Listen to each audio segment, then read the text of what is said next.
ऑफिसरनि जी बदिलियुनि ते वफ़ाक़ ऐं सिंध जो तनाज़ो बरक़रार। तब्दील थींदड़ 7 मां 6 DIGs जी ॿियनि सूबनि में रिपोर्ट करण बावजूदि वज़ीर आला सिंध जो ऑफिसरनि खे उहिदो न छॾण जी हिदायत। महकमा सर्विस ऐं जनरल एडमिनिस्ट्रेटर सिंध ऑफिसरनि खे ख़त लिखी छॾियो। सऊदी अरब जे तरफ़ां पाकिस्तान खे $3 अरब जी फ़राहमी ॿिन्ही मुल्कनि विच में मुआहिदे ते सहियूं थी वयूं।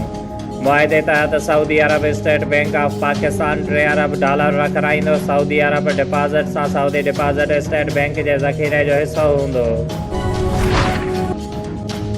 वज़ीर आला सिंध सैयद मुराद अली शाह चयो आहे त क़ाबिल रेगुलर इमारतुनि खे रेगुलराइज़ कराइण लाइ कमीशन ठाहिण ते गौर जारी आहे। कमीशन जो सरबराह सुप्रीम कोर्ट या हाई कोर्ट जे जज खे ठाहियो वेंदो। नस्ला टावर मामले ते चयो त कोशिश हूंदी त जंहिं माण्हूअ जी इन्वेस्टमेंट आहे उहा बचियल रहे। ऑफिसरनि जी ग़लती आहे त सज़ा ॾिनी वेंदी। जाम साहब शहर जे शाहपुर चकर रोड ते अलीबख्श शहर जे घर जी भित किरण सबबि भरिसां रांदि कंदड़ 4 मासूम ॿारड़ा ज़ख़्मी थी पिया। भित किरण जे करे 6 सालनि जो समीर वलद हाकिम शहर 5 साल सफ़िया धीउ अली ॾिनो 3 साल गनवा धीउ अली ॾिनो शहर 5 साल अहमद शहज़ाद वलद अली बख्श शहर ज़ख़्मी थी पिया। जॾहिं त ज़ख़्मी ॿारड़नि खे इलाज लाइ PMC अस्पताल नवाबशाह मुंतक़िल कयो वियो। घर धणी अली बख्श शहर दाहींदे चयो त असांजी कॉलोनीअ में गटर जा नाला न हुअण जे करे घरनि जो सेमो पाणीअ जे दीवारुनि में दाख़िल थियण करे घर जूं दीवारूं कमज़ोर थी वियूं आहिनि, जंहिं सबबि दीवारूं किरण करे हादसो पेश आयो आहे। असां टाउन इंतिज़ामिया खां मुतालबो कयूं था त असांजी कॉलोनीअ में गटर नाला ठाहिराया वञनि त जीअं घरनि जो पाणी ॿाहिरि निकिरी वञे त कंहिं वॾे नुक़सान खां बची सघिजे।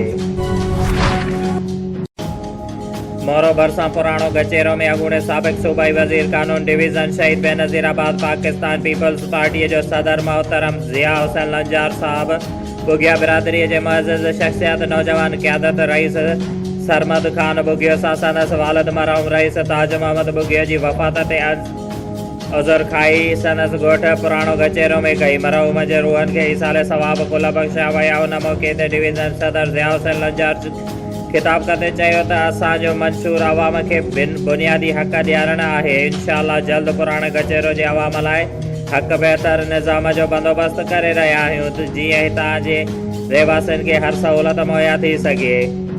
उन मौक़े ते MNA रईस ज़ुल्फ़कार बियान नुशर फ़िरोज़ सदर रईस फ़िरोज़ अहमद जमाली इंजीनियर सैयद काज़िम अली शाह सैयद हामिद अली शाह दोस्त अली सोलंगी खान मोहम्मद एवान रईस अकरम खान बुगियो मोहम्मद मुबीन बुगियो मेहराब अली बुगियो आशिक बुगियो रेहान अहमद बुगियो गुलाम नबी सोलंगी ऐं ॿिया पिणु तक़रीब में शामिल।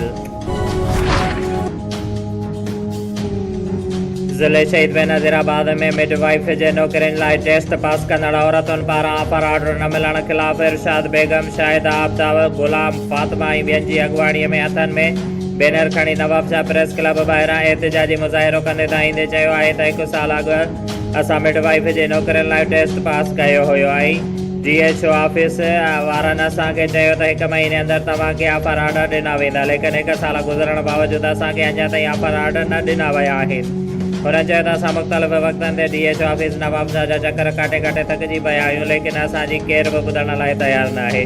हुननि सिहत खाते जे सूबाई वज़ीर डॉक्टर अज़रा फज़ल पेचुओ सेक्रेटरी हेल्थ ऐं ॿियनि वसवारनि खां मुतालबो कयो आहे त असांखे ऑफर ऑर्डर ॾिना वञनि ऐं असां सां इंसाफ़ कयो वञे। डिस्ट्रिक्ट रिक्रूटमेंट कमेटी पारां मुख़्तलिफ़ खातनि जे 55 उमेदवारनि खे फ़ौती कोटा ते भर्तीअ लाइ मंज़ूरी ॾिनी वई आहे। डिप्टी कमिश्नर आमिर हुसैन पहवार ज़िले शहीद बेनज़ीराबाद में फ़ौती कोटा ते भर्तीअ लाइ डिस्ट्रिक्ट रिक्रूटमेंट कमेटीअ जो हिकु इजलास डिप्टी कमिश्नर ऐं कमेटीअ जे चेयरमैन आमिर हुसैन पहवार जे सदारत हेठि दरबार हाल में थी गुज़रियो। इजलास में ज़िले जे तालीम सिहत पब्लिक हेल्थ समेत मुख़्तलिफ़ खातनि में ड्यूटीअ दौरान फ़ौत थींदड़ सरकारी मुलाज़िमनि जे वारसनि खे फ़ौती कोटा तहत भर्तीअ लाइ उमेदवारनि जे कागज़नि जो जाइज़ो वठण बैदि इंटरव्यू वरिता वेंदा।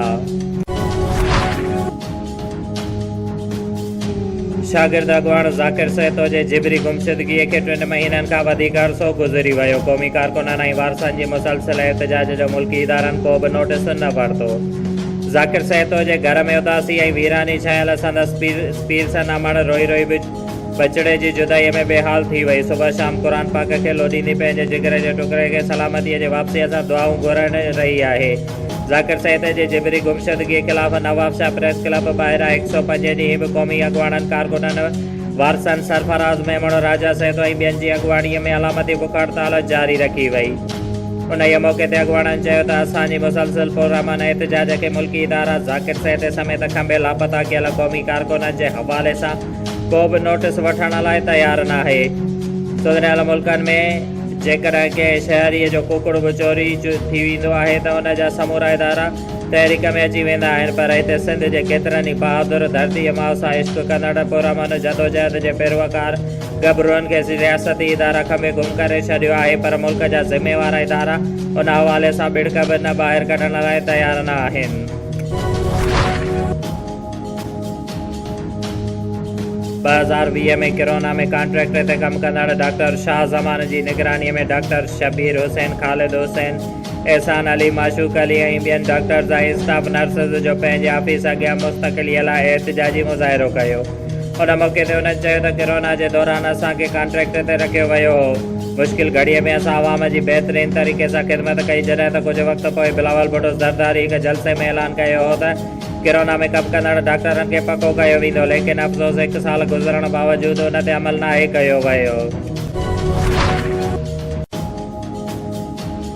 सूबाई joint election commissioner Sindh Ali Asghar Sial अॼु नवाब शाह पहुची इलेक्शन कमीशन ऑफ पाकिस्तान पारां वोटर लिस्टुनि जी जारी तस्दीक अमले जो जाइज़ो वरितो। उन सिलसिले में डिस्ट्रिक्ट इलेक्शन कमिश्नर ऑफिस शहीद बेनज़ीराबाद में असिस्टेंट रजिस्ट्रेशन ऑफिसर सां गॾिजाणी मुनक़िद करे हिन वक़्त ताईं वोटर लिस्टुनि जी तस्दीक अमल बाबति मालूमात वरिती।